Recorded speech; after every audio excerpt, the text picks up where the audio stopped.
Have you ever wondered if there are still places on Earth that remain almost entirely untouched by the modern world? Our planet is honestly so vast and full of wonders, far more than we often imagine from our busy towns and cities. While we have maps that show every corner of the globe, some corners are so difficult to reach they hold on to their secrets with a firm grip. These are places of extreme, cold, immense distance, harsh landscapes.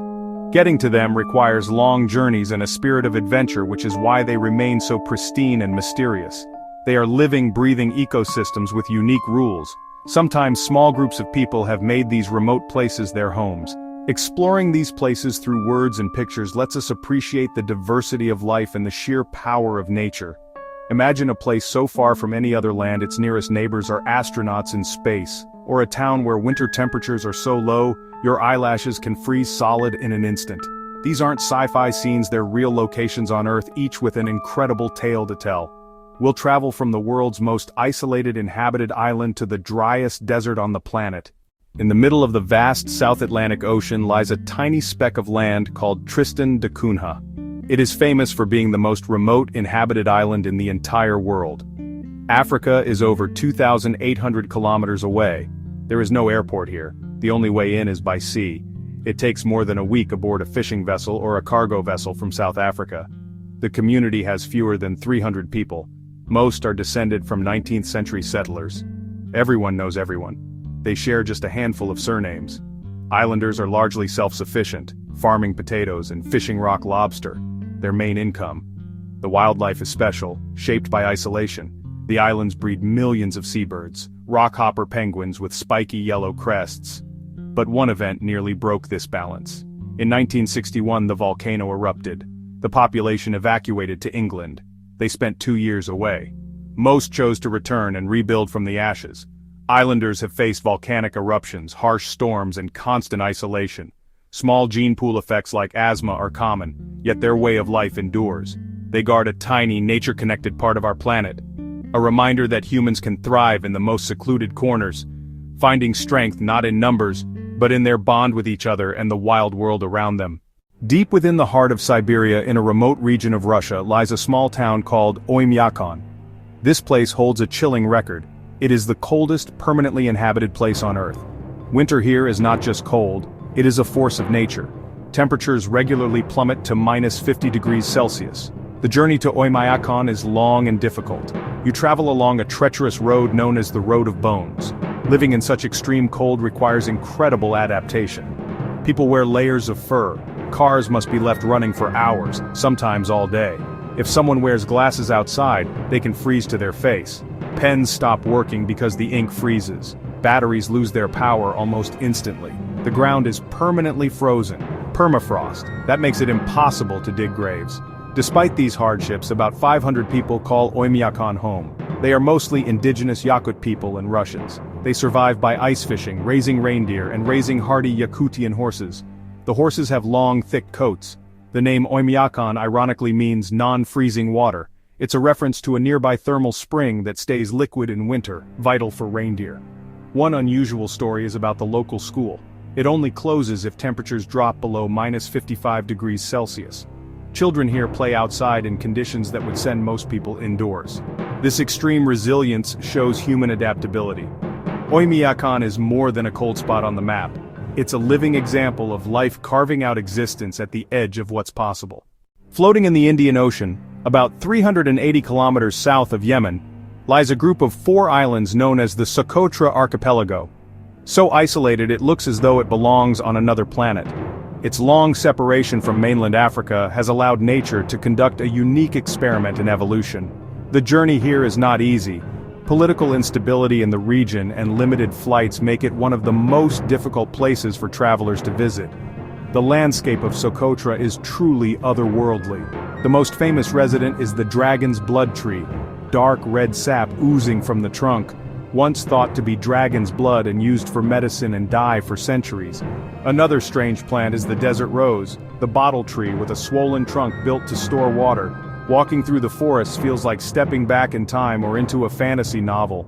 The people, known as Socotri, have their own distinct culture and unwritten language, ancient and unique to the islands. For generations they have lived a semi-nomadic life, herding goats, harvesting dates, fishing in the rich coastal waters. They have deep traditional knowledge of their environment, using local plants for medicine. Their traditional beliefs include stories of spirits and genies, jinns, said to inhabit caves and mountains. But this lost world is facing new threats. The arrival of modern influences, climate change, introduction of non-native species, challenge the delicate balance. The story of Socotra is a powerful reminder of biodiversity's precious and delicate nature, holding lessons about protecting our planet's most special places. Stretching for over 1,600 kilometers along the Pacific coast of Chile is the Atacama Desert, the driest non-polar desert in the world. This is a place of stark and silent beauty, where the land is so arid that some parts have not seen a single drop of rain for centuries. The Andes Mountains to the east block rain-bearing clouds from the Amazon, and the cold Pacific current offshore prevents moisture from forming to the west. This double barrier creates a landscape so dry and lifeless that scientists use it to simulate the conditions on Mars. Reaching its most remote inner regions requires navigating vast empty plains and rugged sun-scorched mountains. This extreme dryness creates a world that is almost completely devoid of life. In the driest parts of the Atacama there are no plants, no insects, not even any cacti. However, even here life finds a way. Scientists have discovered microscopic organisms, a form of bacteria, living inside the rocks, surviving on tiny traces of water. On the desert's edges, where a little more moisture is available from coastal fog, unique plants and animals have adapted, hardy grasses, vizcachas. One of the most fascinating features of the Atacama is what lies beneath its surface. The dry, stable conditions have perfectly preserved ancient artifacts for thousands of years. The Chinchorro people, who lived here over 7,000 years ago, developed the world's first known techniques for artificial mummification, long before the ancient Egyptians. An unusual discovery is the geoglyphs, giant figures of animals and people carved into the hillsides by ancient cultures. Perhaps the most surprising aspect of the Atacama is not what is on the ground, but what is above it. Giant telescopes are perched on its mountaintops, peering deep into the cosmos. The Atacama Desert is a place of profound contrasts, a land that resembles another planet, yet helps us understand our place in the galaxy. There is a place on our planet so remote that the closest human beings are often not on Earth at all, but orbiting above it in the International Space Station. This spot is called Point Nemo, the oceanic pole of inaccessibility, the point farthest from any land. Located in the middle of the South Pacific Ocean, surrounded by more than 2,688 kilometers of water in every direction. Getting to Point Nemo is an immense challenge. There is no land, no landmark, and nothing to see but the endless expanse of the sea. This region is located within the South Pacific Gyre, a massive rotating ocean current that prevents nutrient-rich water from flowing into the area. As a result, the waters are exceptionally clear but also incredibly barren. Because of this remoteness, Point Nemo has an unusual role. It has become a designated spacecraft cemetery. Old satellites and space stations, including the famous Mir space station, are taken out of orbit and aimed toward this isolated spot. This ensures that any debris that survives the fiery descent through the atmosphere will fall into the ocean far from any inhabited areas. The bottom of the most remote place on Earth is littered with remnants of our space ventures, but the emptiness of Point Nemo holds one more startling mystery. In 1997, oceanographers detected an extremely powerful, ultra-low-frequency sound emanating from this remote region. The sound, nicknamed the bloop, was louder than any known animal noise, and its source remains unexplained. Some scientists speculated it could have been the sound of a massive ice quake in Antarctica, but others have wondered if some colossal, unknown creature lurks in the deep, silent waters. The mystery of the bloop adds intrigue to this empty heart of the ocean, a reminder that even in the most desolate places, there may be great secrets we have yet to uncover. We have journeyed to the edges of our world, lonely islands, frozen towns, alien-like landscapes, the empty heart of the ocean. Each of these remote places tells a story of survival, adaptation, and the enduring power of nature. They show us that our planet is still full of secrets, corners that remain wild, mysterious, largely untouched by the relentless pace of the modern world. These locations are not just geographical oddities, they are vital parts of our planet's heritage. The people who inhabit these extreme environments offer us profound lessons in community and connection to the land. The unique flora and fauna demonstrate the incredible ingenuity of life.